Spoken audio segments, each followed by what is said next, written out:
10-20 साल पहले, अब 10 साल पहले आप कह लो, जितनी दहशतगर्दी, इतनी मतलब वहाँ पे ये क्रिमिनल रिकॉर्ड है, ये भी मेरे ख्याल में ये कह देना कि जी ये उसका है, मैं इसको कतई नहीं मानता। ये इसको सही करना किसका काम था? पाकिस्तान की हुकूमत ने नहीं किया ना, तो ये इन्हीं का फॉल्ट है, उन्होंने कर दिया। ये बहुत, कराची बहुत आगे था, मुंबई की तरह। देखो, फिर तो हम ये भी कह सकते हैं कि पाकिस्तान बहुत आगे जा सकता था अगर पाकिस्तान को अच्छे लीडर, कराची में ज्यादा था।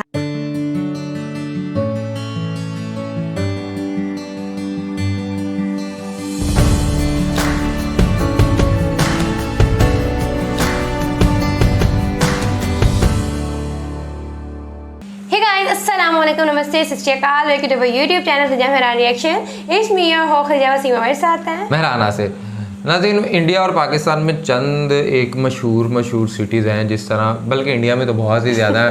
पाकिस्तान में हम कहते हैं जिन्हें लाहौर नहीं देखा हो, जमिया नहीं, लाहौर हो गया, कराची हो गया, और इसी तरह लाहौर कराची ही ज़्यादा जो है वो फेमस हैं। अगर आप पाकिस्तान का कोई बाहर से कोई परसेप्शन लेता है ना, तो उसके नज़दीक या लाहौर या कराची, ये दो जो सिटीज़ हैं वो ज़्यादा मेन उसके जहन में आ रहेंगे। लेकिन अगर कोई इंडिया की बात करता है तो मुंबई होगा, दिल्ली हो गया, और इसी तरह गुड़गांव और बहुत सारी ऐसी चीज़ें हैं। कश्मीर सबसे बड़ी, तो वो इंडिया बहुत बड़ा है और उसके यकीनन जो पॉपुलर सिटीज़ हैं वो भी बहुत ज़्यादा। लेकिन आज हम इंडिया का एक पॉपुलर सिटी और पाकिस्तान का एक पॉपुलर सिटी, यानी मुंबई और पाकिस्तान का कराची, तो और ये वैसे भी अगर इनको देखें तो ये बिल्कुल पास पास ही हैं। मुंबई का समुंदर और कराची का समुंदर जो है वो पास पास ही हैं, और ये बिल्कुल पास पास ही हैं। तो आप आज हम इन दोनों का कंपैरिजन करते हैं कि मुंबई कहाँ पे है और कराची कहाँ पे, और ये कितने ज़्यादा पॉपुलर हैं, इनमें क्या क्या स्पेसिफिकेशन है, रोड्स किस तरह है, क्या बेहतरी है, कितने लोग रहते हैं, सारा कुछ।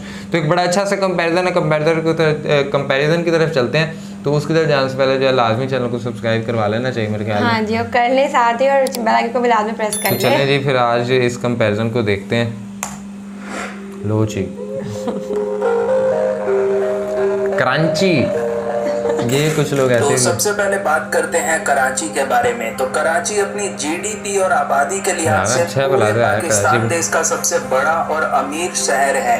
कराची पाकिस्तान के सिंध प्रांत की राजधानी है, जो वर्तमान समय में तकरीबन 3780 किलोमीटर स्क्वायर एरिया पर फैला हुआ है। वहीं इस शहर को द सिटी ऑफ लाइट्स के नाम से भी जाना जाता है, जो अरेबियन सी में लगभग 100 किलोमीटर लंबी अपनी कोस्ट लाइन शेयर करता है। तथा वर्तमान समय में देखा जाए तो कराची इंफ्रास्ट्रक्चर और इकोनॉमी के मामले में काफी तेज गति से आगे बढ़ रहा है, जहां पर पाकिस्तान के कुछ सबसे बड़े और मेजर सी पोर्ट्स मौजूद हैं। वहीं कराची शहर के नजदीक बहरिया टाउन जैसे कुछ बड़े और मॉडर्न टाउनशिप एरियाज को बसाया जा रहा है, जो आने वाले वक्त में कराची को देखने का नजरिया पूरी तरह से बदल कर रख देगा।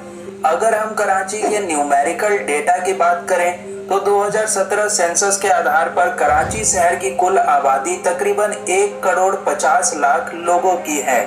वहीं कराची शहर की करंट लिटरेसी रेट 81.52% की है, और यदि हम रिलीजन बेसिस पे देखें तो इस शहर में 96.4% मुस्लिम, 2.4% क्रिश्चियन, 0.86% हिंदू और थोड़े बहुत यहाँ पर अन्य धर्मों के लोग भी निवास करते हैं।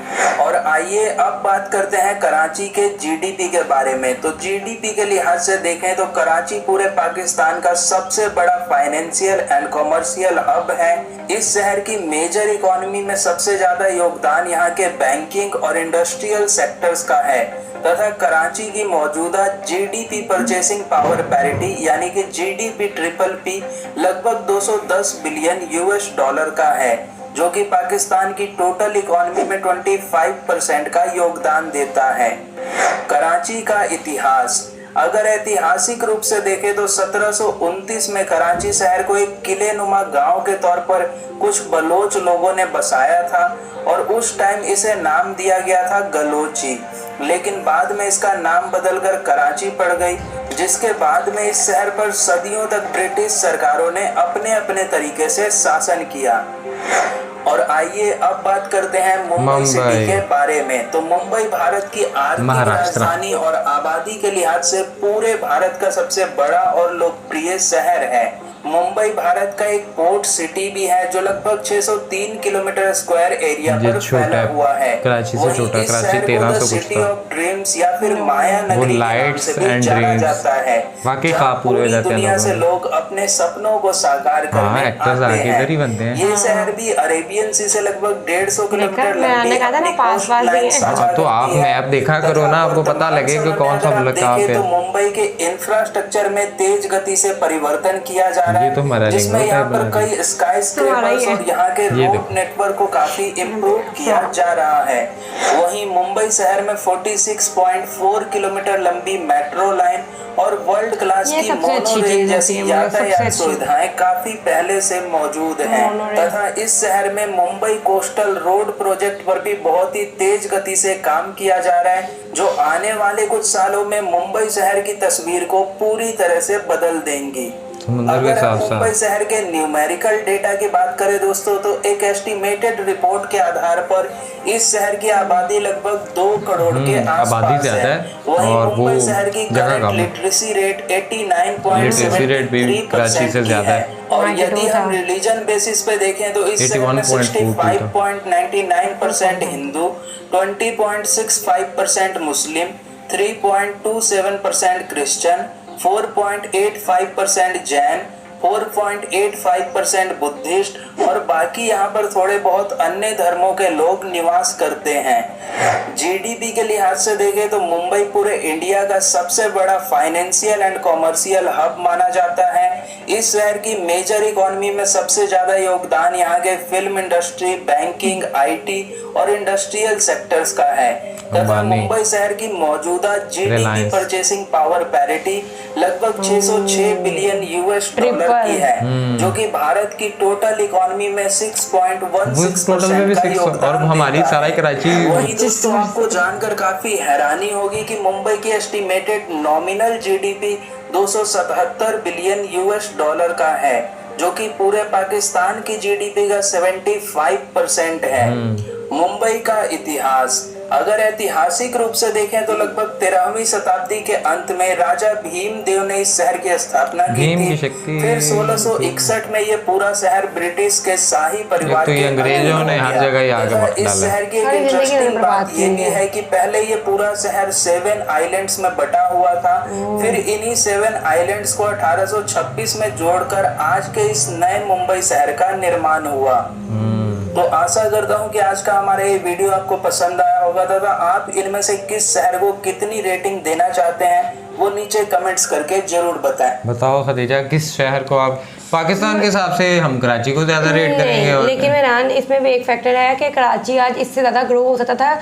उसका जो हिस्ट्री रहा है ना 10-20 साल पहले, अब 10 साल पहले आप कह लो, जितनी दहशतगर्दी, इतनी मतलब वहाँ पे ये क्रिमिनल रिकॉर्ड है, ये भी मेरे ख्याल में ये कह देना कि जी ये उसका है, मैं इसको कतई नहीं मानता। ये इसको सही करना किसका काम था? पाकिस्तान की हुकूमत का। नहीं किया ना तो ये इन्हीं का फॉल्ट है, उन्होंने कर लिया। ये बहुत कराची बहुत आगे था मुंबई की तरह। देखो फिर तो हम ये भी कह सकते हैं कि पाकिस्तान बहुत आगे जा सकता था अगर पाकिस्तान को अच्छे लीडर। कराची में ज्यादा था क्राइम कराची में ज्यादा। मेरी बात सुनो, मैं ये कह रहा हूँ, मेरी बात सुनो। देखो बात यह है कि कोई भी कंट्री, कोई भी सिटी, कोई भी स्टेट जो है वो ग्रो तभी करती है जब वहाँ पे उस मुल्क की सरकार, उस स्टेट की सरकार, उस कंट्री की जो जुडिशरी जो भी सारे मामला है, अगर वो अपना प्रॉपर रोल प्ले कर रहे हो। अब वहाँ पे पाकिस्तान में ये नहीं रहा तो आज पाकिस्तान इंडिया से कितनी पीछे है, आज कराची मुंबई से कितनी पीछे है, या इसी तरह और स्टेट्स भी जाओ कितनी पीछे। आप देखो कि उनकी जो जीडीपी है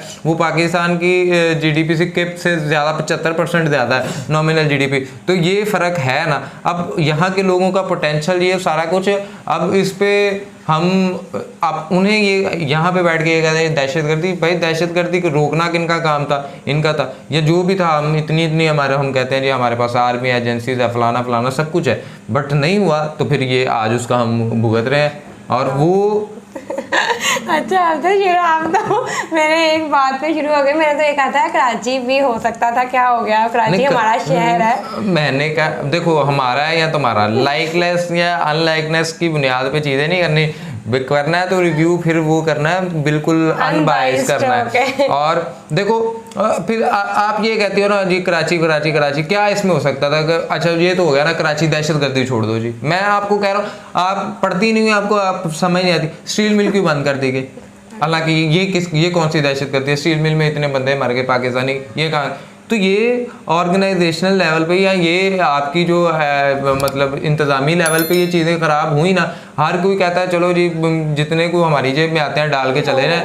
अब स्टील मिल पाकिस्तान के अंदर सबसे बड़ी पाकिस्तान स्टील मिल जो उसका नाम है, और वो पाकिस्तान की थी स्टील मिल, और उसके अंदर बहुत सारे लोग जो है वो काम करते हैं। चलो आप वो छोड़ दो, अभी ये लास्ट टाइम पिछले कुछ अर्सा पहले आप भी इस चीज़ को एक्सपीरियंस कर रही होंगी कि कराची के अंदर जितने भी ये छोटी फैक्ट्रियाँ थी ये बंद की गई। अब इसमें दहशतगर्दी का कहाँ पर रोल आ गया, क्योंकि और आपने आपकी इंटरनेशनल लेवल पे चीज़ें नहीं ठीक हुई, आपने इन्फ्लेशन रेट बहुत ज़्यादा कर दिया, आपके मुआदे नहीं सही हो पाए, आपके सारा कुछ स्ट्रीट क्राइम होता है। और ये तभी, और स्ट्रीट क्राइम भी क्यों बढ़ता है, बेरोजगारी अनएम्प्लॉयमेंट सारा कुछ। तो इन सब चीज़ों को हम एक चीज़ की बजाय मेरे ख्याल में जो इनकी जहाँ से ओरिजिन है, जो जड़ है वो ख़राब है हमारी। मुझे लगता है कि देखो फरहान, गवर्नमेंट से नीचे ना वो जो ब्रांचेस बने होते हैं सारे काम करते हैं, बेसिकली खराबी वहाँ से शुरू हुई होती है। बट नो डाउट मुंबई तो फिर जैसे उन्होंने खुद कहा कि वो फिल्म मैं दोबारा से ना मैं आपको एक बात बताऊँ, बहुत सारे ऐसे हैं जो कि हमारे इंजीनियर्स हैं जो इंजीनियर बन गए हैं और उन्होंने मतलब डिग्री होल्डर हैं, और कभी ना कभी किसी ना किसी क्राइम में जब पकड़े जाते हैं ना कि कौन, तो पता लगता है कोई ट्रांसफर में चोरी कर रहा है, क्यों कर, उन्हें आइडिया है, वो इंजीनियर उन्हें पता है कि कौन सी तार है क्या नहीं है फला। एक आम बंदा तो इस तरह की चीज़ों को हाथ नहीं डालेगा जो इलेक्ट्रिसिटी से रिलेटेड हो या सारा कुछ। सो ये किसने किया ये सारा, अब वो चीज़ें चलो वो हो गया अपनी जगह फलाना फलाना। इंडिया का अगर हम कंपैरिजन करें तो इंडिया में आए रोज़ कुछ ना कुछ को नए प्रोजेक्ट्स आ रहे हैं, कुछ नई चीज़ें चल रही हैं, कुछ नई चीज़ें बेहतरी की तरफ, वहाँ पे नई एम्प्लॉयमेंट जनरेट हो रही है ना, पे वहाँ पे जो अनएम्प्लॉयमेंट थी वो बहुत ज़्यादा कम होगी, उनका लिटरेसी रेट बहुत ज़्यादा बढ़ गया, सारा कुछ हो गया। अब मैं कल अभी देख रहा था कि कराची के अंदर K4 जो वाटर पाइपलाइन है उसका इनॉग्रेशन हुआ है, और उससे इवन दो पाकिस्तान का जो फॉरेन मिनिस्टर बिलावल भुट्टो जरदारी जो पिछले दिनों इंडिया भी गए हुए थे, वो खुद जो है पानी वाटर टैंकर से खरीदते हैं बकौल उनके। आई होप सो ऐसा होगा या नहीं होगा, लेकिन पाकिस्तान का फॉरेन मिनिस्टर जो कि कराची में रहता है, जिसका बिलावल हाउस कराची के अंदर है, वो खुद जो है वाटर टैंकर के ज़रिए जो है वो पानी मंगवाता है अपने घर में। तो आप खुद अंदाज़ा लगा लो कि जहाँ पे लोगों को बेसिक नीड्स नहीं पहुँच पा रही, तो वहाँ पे आप उनकी तरक्की, आप उनकी डेवलपमेंट या उस सिटी की डेवलपमेंट के बारे में क्या बात कर सकते हैं। वो कराची ही कराची है, और कराची में भी तकरीबन पूरे पाकिस्तान से लोग आके काम कर रहे हैं, लेकिन जो एक्चुअल कराची के करीब के इलाके हैं वो आज भी उसी तरह से मतलब अंडर डेवलप्ड हैं, बल्कि अंडर डेवलप भी लफ्ज़ उनके लिए ज़्यादा होगा, वो उससे भी कहीं नीचे है कि वो नहीं मतलब कर पाए। सो हिस्ट्री हर जगह पे रही है, हर जगह पे वही चीज़ें रही। हम दोनों ने पार्टीशन की, अब कोई ये कह दे प्रोपोगंडा जो किया, बट मैं रैंक करूँगा तो मैं मुंबई को बहुत टाइम बेटर कराची से करूँगा, और कराची की जो खराबी है उसका जिम्मेदार मैं कभी भी कराची के लोगों को नहीं कहता, मैं उसकी हुकूमत को। ऑब्वियसली यार, आप मुंबई के कंपैरिजन पर पाकिस्तान से कर लो तो आप मुंबई को बेहतर ही हम कंसीडर करेंगे, क्योंकि उनकी चीज़ों की वजह से, उनकी डेवलपमेंट की वजह से। तो ये तो बात ऑब्वियसली है। जैसे मैं एक बात कहूँ, पता नहीं माइंड करो आप ना करो, कि पाकिस्तान का आई थिंक इंडिया से कंपैरिजन बनता ही नहीं है किसी तरह से। नहीं बनता, ये तो अब की सिचुएशन है ना। हाँ। वरना पाकिस्तान का कंपैरिजन बनता ही इंडिया से है, क्योंकि हम दोनों स्टेट दोनों एक ही वक्त में अलहदा हुए, दोनों ने अपनी जो है पार्टीशन के अंदर पूरा रोल लिया, पार्टीशन की, और उसके बाद जो है दोनों के पास फिर क्यों हम 1990 के अंदर जो है इंडिया से आगे थे, ग्रो कर रहे थे, फिर क्यों हमारे पीछे है। तो कंपैरिजन तो इन्हीं से बनता है, बंदा कंपैरिजन भी उसी से करता है ना जो आपके साथ, और वो घर वाले भी कहते हैं तुम देखो नकम्मे और वो देखो कहाँ पे चला गया, हालांकि दोनों इकट्ठे साथ ही होते हैं। तो ये कंपैरिजन तो बनता है ताकि इसको हम, और हम भी पाकिस्तान के ऊपर ये इसको हम अगर बिल्कुल उर्दू का या क्रिएटिव क्रिटिसिज्म, ये आई थिंक सारे समझ आएंगे। क्रिएटिव क्रिटिसिज्म इसलिए करते हैं कि आपको भी समझना चाहिए, और अभी भी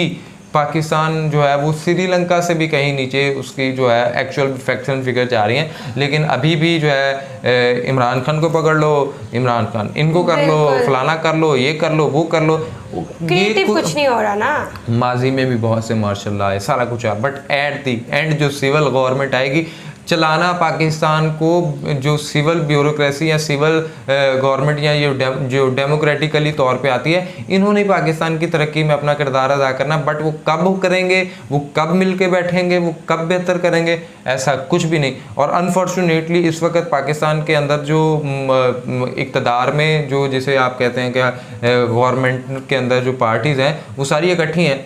अगर ये इकट्ठी हैं तो अदरवाइज़ अगर इमरान खान पाकिस्तान की पॉलिटिक्स से आउट हो जाते तो फिर मतलब पाकिस्तान में तो कोई ऑपोजिशन ही नहीं है, सारी पार्टी तो इकट्ठी बैठी हुई हैं, मतलब कोई दूसरा ऑप्शन ही नहीं है।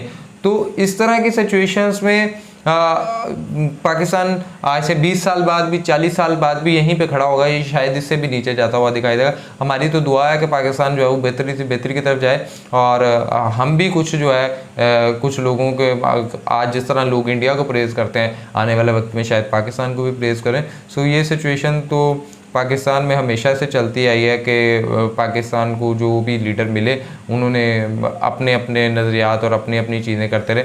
हाँ, आवाम के हवाले से बहुत कम सोचा गया, और अगर सोचा भी गया तो वो आने वाले वक्त में अपने वोट बैंक को बेहतर करने के लिए किया गया। सो ये सिचुएशन है। एनी हो, best of luck for Mumbai. और जिस तरह की, और वहाँ पे वो अब चलो फिल्मों पे मैं थोड़ा सा फिर इसको 1-2 मिनट में ख़त्म करते हैं। फिल्म्स की अगर बात कर लें तो वहाँ की इंडस्ट्री कितनी ज़्यादा स्ट्रॉन्ग है। पाकिस्तान में अगर फिल्म्स बनती हैं तो वो बैन हो जाती हैं किसी ना किसी। पाकिस्तान के अंदर सिनेमाज हैं, बट मैंने जिस तरह से कहा था कि जब तक पाकिस्तान और इंडिया आपस में नहीं, आज हम हॉलीवुड की मूवीज़ देखते हैं, हॉलीवुड की मूवीज़ पाकिस्तान की, उनके साथ ज़ुबान के मसाइल हैं, सारी कुछ है उनकी जो भी है, लेकिन पाकिस्तान की जो चंद एक लोग हैं वो देख पाएंगे, लेकिन जो पाकिस्तान का एक बड़ी आवाम है वो नहीं वो देख सकती, क्योंकि ज़ुबान का एक बैरियर आ जाता है। आप उसे उर्दू में भी ट्रांसलेट करें बट उनकी स्टोरीज, उनकी एक्टिंग लोग कनेक्ट नहीं कर पाते। लेकिन बिल्कुल बॉलीवुड जो है वो, क्योंकि हम उनके साथ एक जैसा रहन सहन है, एक जैसी बातें हैं, एक जैसा, तो वो उनके साथ हम कनेक्ट कर पाते हैं। हमारे यहाँ सिनेमाज नहीं चलते। और इसी तरह बहुत कोई 21-22 साल में मूवी आ जाती है और वो मूवी में भी कुछ ना कुछ रिलेटेड वो निकाल देते हैं, इस पे इसको बैन कर दो, इसको फलाना कर दो। सरमद खुसट की तो अक्सर मूवीज़ जो है वो बैन ही हो जाती हैं। तो जहाँ पे फिल्म इंडस्ट्री के साथ भी इस तरह के सलूक किए जा रहे हों, सेंसर बोर्ड ये कर रहा हो, सारा कुछ कर रहा हो, और वो खुद कहते हैं हमें खुद नहीं समझ। सरमद खुसट जो पाकिस्तान में एक डायरेक्टर है, मूवीज़ बनाते हैं, वो कहते हैं कि मुझे कम अज़ कम ना कोई ऐसी को बुक दे दें, कोई ऐसी किताब दे दें जिसके ऊपर लिखा हो कि ये हो ये ना हो। पूरी दुनिया में अगर कोई ऐसी पाकिस्तान के रिलेटेड किताब है तो दे दो। नहीं है, हम जब बनाते हैं तो उसको बैन कर देते हैं। तो ये जब सिलसिले चलते रहेंगे तो फिर आप कैसे इमेजिन कर सकते हो जी कोई बेहतरी की तरफ हो। हर चीज़ का छोटा छोटा कंट्रीब्यूशन होता है, लेकिन छोटी छोटी चीज़ें मिलकर बड़ी चीज़ें बनाती हैं, और जब छोटी छोटी चीज़ें ही अपनी अपनी जगह पे ख़राब है तो फिर बड़ा क्या होगा। सो मेरे ख्याल में अब बहुत लंबी सी वीडियो हो गई है, और इसमें दिल की भड़ास भी निकल गई है। ने भड़ास निकाल दिया सारी यार। नहीं, भड़ास नहीं से दीजिए, ये तो फैक्ट ही है ना जो चल रहा है। अब हम उस पे ऐसे करके कितनी को देर कहें जी हम मैं छुपाऊं, लेकिन है हम कहें जी मैं तो छुप गया, मुझे कोई देख नहीं रहा, लेकिन देख तो मुझे सारे ही रहे हैं ना। तो बात कोई करता है या कम करते हैं, बट जो भी है आपके सामने है। इसी के साथ हमें दीजिए इजाज़त। दुआओं में याद रखिएगा, सब्सक्राइब टू चैनल और जो है बेल आइकन को भी प्रेस कर दो। हमें इंस्टाग्राम पे लाजमी फॉलो कीजिएगा। हम यहाँ पे कम मिलते हैं, वहाँ पे हम मैं तो चलो है नहीं, ये बहुत ज़्यादा होती है। तो अल्लाह हाफिज़ ले लें, अब कर लें, टाटा बाय बाय।